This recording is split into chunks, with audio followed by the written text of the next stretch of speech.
5 News at Noon starts now.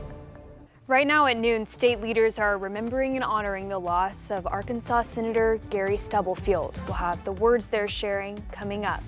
And right now, a woman accused of killing a mother and her unborn baby appears in court today. Our crews are there finding out any developments. And more law enforcement patrolling school grounds in Hackett. We'll hear from the Hackett Police Chief about a threat to students they are investigating. Thank you for joining us for your 5 News at Noon. I'm Morgan Wrigley here with Joshua Weisel for more on the forecast on another pretty cool day. It's really nice. Still not seeing any big warm up in sight. It's feeling a lot like fall every day out there. Oh, yes, and we'll take these nice cooler temperatures. Let's go ahead and take a look at the radar out there just because we've got some rain today once again. It's the same thing as the last several days. These low chances for some scattered showers across the region. You can see kind of just fizzling off to the west, not quite making it into Adair and Sequoia County, but we'll have the potential for these little scattered showers throughout the day today, so just keep that in mind. Right now, it's beautiful in Fayetteville. We've got some sunshine, a couple clouds here and there. 80 degrees. Currently feels like 82, so a little bit of a heat index factor there. 79 feels like 81 with some sunshine at Fort Smith, so it's a nice, comfortable day. It's a little bit on the warm side, but it's not a scorcher, so we'll always take that. Temperatures across the region, mid, upper 70s, lower 80s, depending on where you're watching from. So hopefully you're having a fantastic day so far. If you're planning to be outside today, just take an eye on, just peek at the radar from time to time throughout the day today, just because, of course, one of those little pop-ups is possible in northwest Arkansas in the River Valley. And then this evening should be relatively pleasant and calm, as you can see, with mostly clear conditions and those lows or those temperatures lowering into the 70s across the area. So nice afternoon and evening, just a couple chances for some showers. It's going to feel a little bit more on the seasonal side the next couple of days. We have another cold front by the time we get later into this week. A lot more details coming up. Thanks, Joshua. Right now at noon, we are learning that longtime Arkansas State Senator Gary Stubblefield has died. That's according to Arkansas Senate Information Officer John Reed. Stubblefield represented District 26 since 2013. That includes parts of Franklin, Johnson, Logan, and Sebastian counties.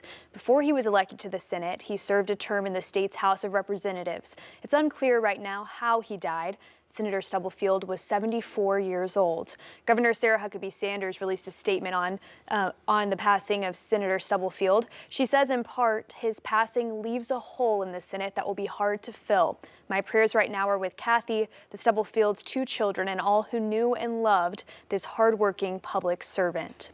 Today, Amber Waterman is in court for a mental status hearing. Arkansas prosecutors are still pushing for the death penalty in her state capital murder case. Waterman was convicted of killing Ashley Bush and her unborn baby. She's already serving a federal life sentence for kidnapping and murder. But she also faces separate state charges where prosecutors want the death penalty. The Arkansas Supreme Court recently rejected her appeal, saying double jeopardy doesn't apply in this case. Waterman appeared by video at 11 this morning in Benton County Court, and we'll have updates for you on that later today.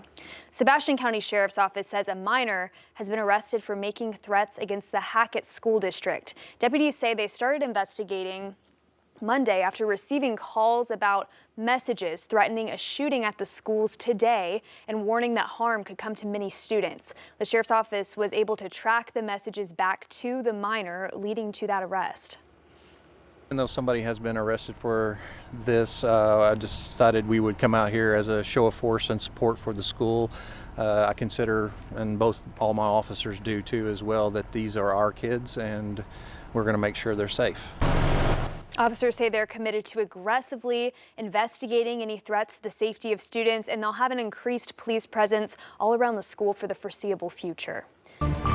The trial begins today for a Fayetteville man charged with first-degree murder. Police say Jason Lawson killed his roommate Benjamin Martin during an argument last year at an apartment. Lawson told investigators Martin raised a hammer at him. He claims he then took out a pocket knife, and he says that Martin fell on the blade. Lawson has pleaded not guilty. We'll keep you updated on this case on air and on our website, 5newsonline.com. We're learning today a Fayetteville man accused in the death of his infant child won't be back in court until December. Jacob Kraus was supposed to be in court for a hearing on Friday, but a judge granted a continuance to give the state crime lab more time to process evidence. Kraus is charged with capital murder, and he's in jail right now on a $15 million bond. Firefighters in Fort Smith were called to a trash fire that got out of control. You can see it here. This was on Monday evening. Viewers sent us this video of the smoke coming from that fire near the intersection of Kavanaugh and Jenny Lind. Firefighters say no one was hurt and there was no property damage. We're learning today a Houston man is now charged with the murder of a boy who was playing a ding-dong ditch prank. Police say 42-year-old Gonzalo Leon Jr. shot and killed 11-year-old Julian Guzman on Saturday night. They say Julian was shot in the back as he and other kids were running away after ringing a doorbell. One neighbor says this was the first time in years that children had tried this prank in the neighborhood. These are all dead-end streets. So we all pretty much know each other in this neighborhood. It's a small neighborhood, so that's what's very concerning about that, is that these groups of children were running around so late at night. During a search of the house, investigators seized several rifles and handguns as evidence. Well, Congress returns from recess today with a full agenda, from averting a government shutdown to demanding answers about the CDC shakeup. Natalie Brand has a preview of what to expect this week and beyond. Lawmakers back from summer recess already face a September 30th funding deadline to avoid a government shutdown. Democratic leaders are calling for a bipartisan meeting and accuse Republicans of threatening to go at it alone. Under the Senate filibuster rules, Democratic votes are going to have to be at the table, but we have to get spending under control here in Washington to get this country back on track. There is a bipartisan push for more information and transparency around convicted sex offender Jeffrey Epstein and co-conspirator Ghislaine Maxwell. Today, the House Oversight Committee is scheduled to meet privately with survivors. And Wednesday, Kentucky Congressman Thomas Massie and California's Ro Khanna will hold a news conference with victims as they push for a bill requiring the Justice Department to release all documents related to the case. They will be telling their story, and they will be saying clearly to the American public that they want the release of the Epstein files for full closure on this matter.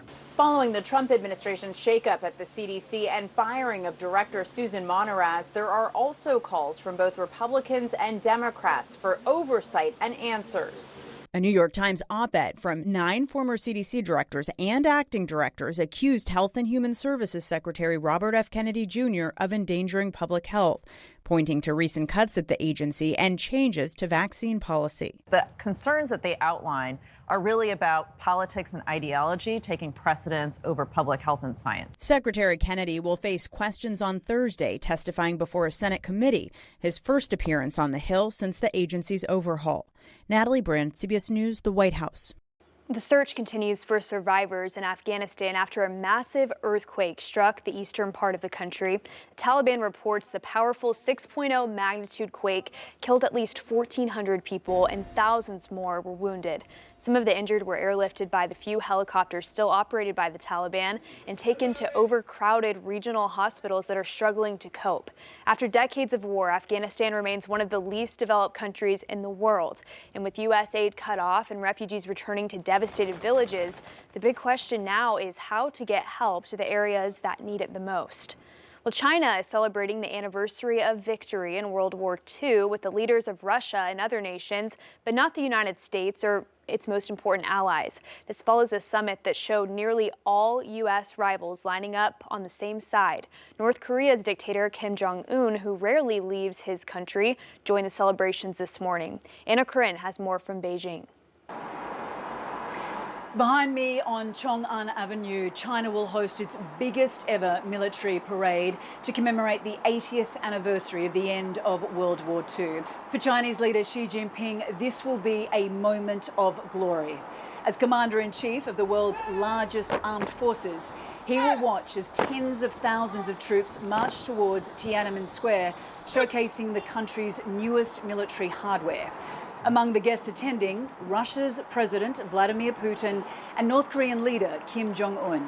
It will be the first time Kim will appear together with Xi and Putin in what is seen as a direct challenge to the US-led world order. Well, that message was also conveyed over the weekend at the Regional Security Summit in Tianjin, northern China, where Xi hosted more than 20 world leaders, including Putin and Indian Prime Minister Narendra Modi. At this week's events, Xi is not just asserting China as a stable and reliable partner, it is also showing off the country's alliances and its might and power, a message intended solely for the US. Back to you.